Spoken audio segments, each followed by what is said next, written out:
Welcome back to Tech Tuesday. I'm Steve Leahy. So, I had a great question about how I mat these 543s or how I mat any of the paper type paintings. So, this is on UPO paper, which is essentially a polypropylene, but this will work with any paper. The things I really want to keep in mind with a lot of these paintings, or all of these paintings, or even all of the pieces of art that I do, is that they last for as long as humanly possible. So what that means is try to make everything as archival and reversible as possible. So archival just means that there's no, they've removed any chemicals or any acids from any of the products that will cause it to yellow over time, to degrade over time. Those are the things I really look for, especially with paper products. So polypropylene is again not a paper, it's polypropylene. So this is made by Legion Paper Company. This is their UPO paper, so I'll put a link to their paper. So this is nice because it is archival. There is no acid in this, and there is no degradation of paper because it's not paper, which is really nice. So that's the first step with the artwork. Now with the metal paintings, the paintings on aluminum, I don't have to worry about acid and things like that. But still, I go through a whole bunch of other process with those to make sure that they last forever as well. But we're talking about paper and matting today. So for the mat board, there are a number of really good companies that make really high quality mat board, and again what you want to look for is something that's acid free.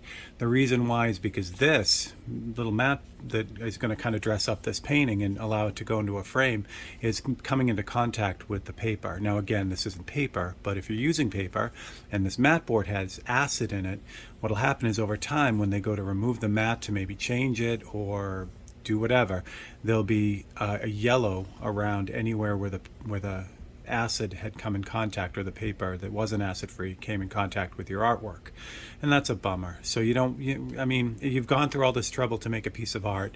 You need to take the extra steps to make sure that it stays exactly like it was when you finished it. So that's the point. So there are a couple ways to go about getting these mats.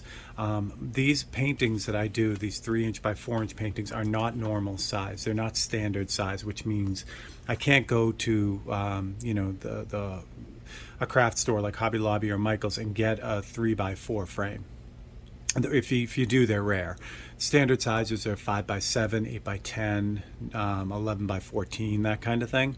So what I find I need to do is put this into it to allow this to be put into a normal frame, like a 5x7 frame. I've had to cut a mat for it specifically. So the mat is 5x7, but the opening is 3x4. Now I used to cut a lot of these or all of these by myself, which is fine. So what I use is this Logan compact mat cutter. Now I've had this mat cutter, and I'll put a link to this too.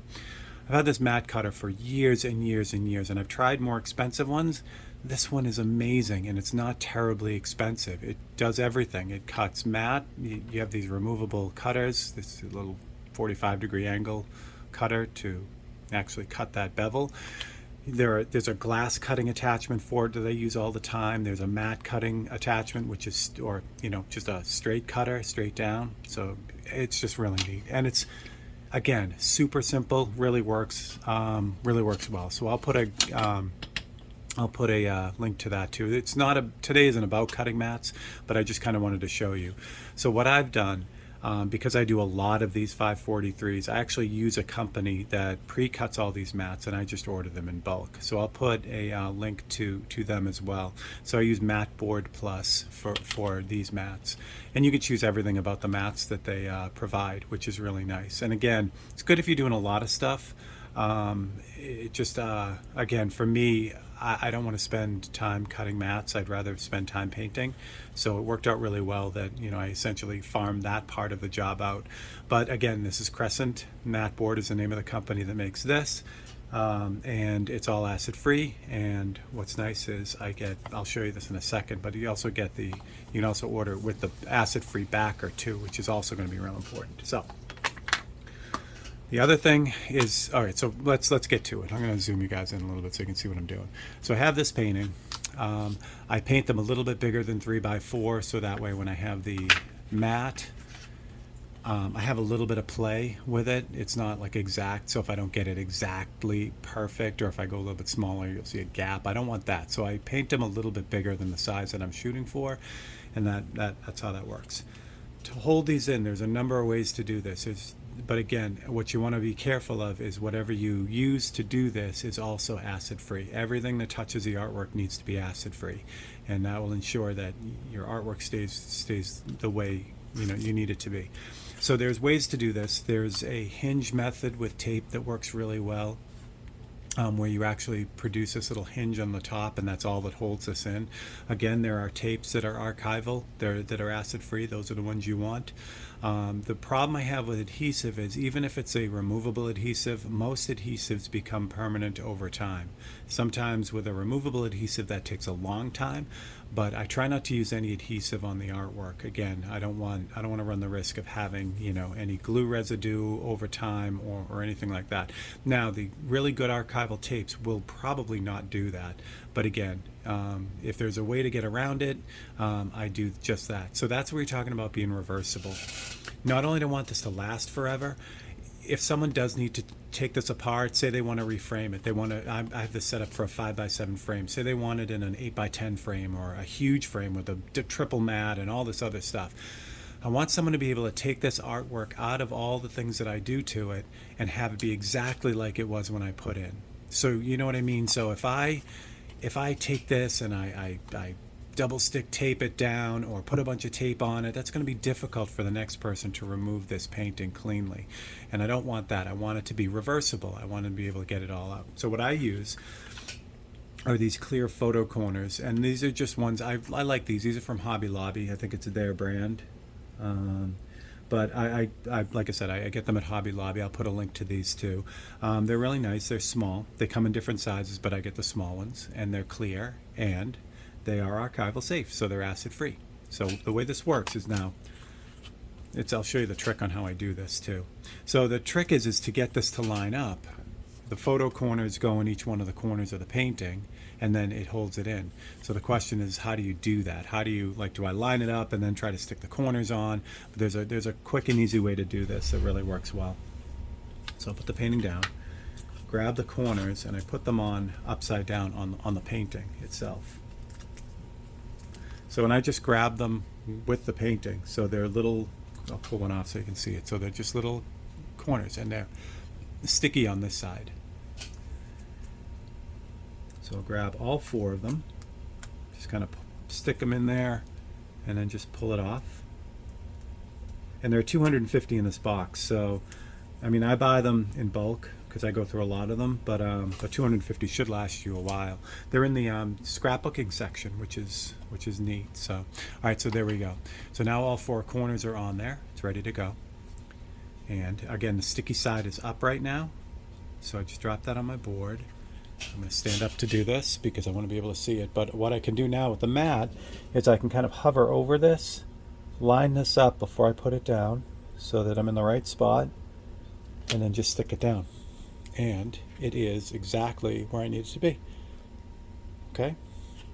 So again, what's nice about this, now that these corners are on, they're sticking to the mat board, they're obviously not sticking to the artwork. If someone needs to remove this piece of art from this mat board, all they do is just take it right out. It's exactly the way that it was when it went in. So same thing, just if I need to, change the mat or whatever, or even, put another painting in this, you just slide them back in the corners now because the corners are adhered to the mat board, and that's it.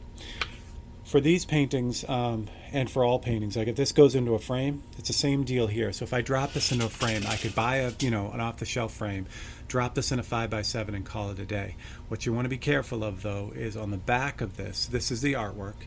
If this is touching the back of the frame, I almost guarantee all the off-the-shelf frames with the particle board backs or MDF backs or MDO backs, probably MDF backs, the fiber ones, are loaded with all kinds of weird oils and chemicals. So that's going to be touching your artwork. So it's always important to have an acid-free backing on that too. So that's what this is.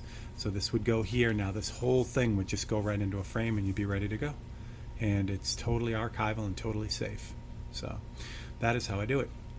So I'll put links to all this fun stuff.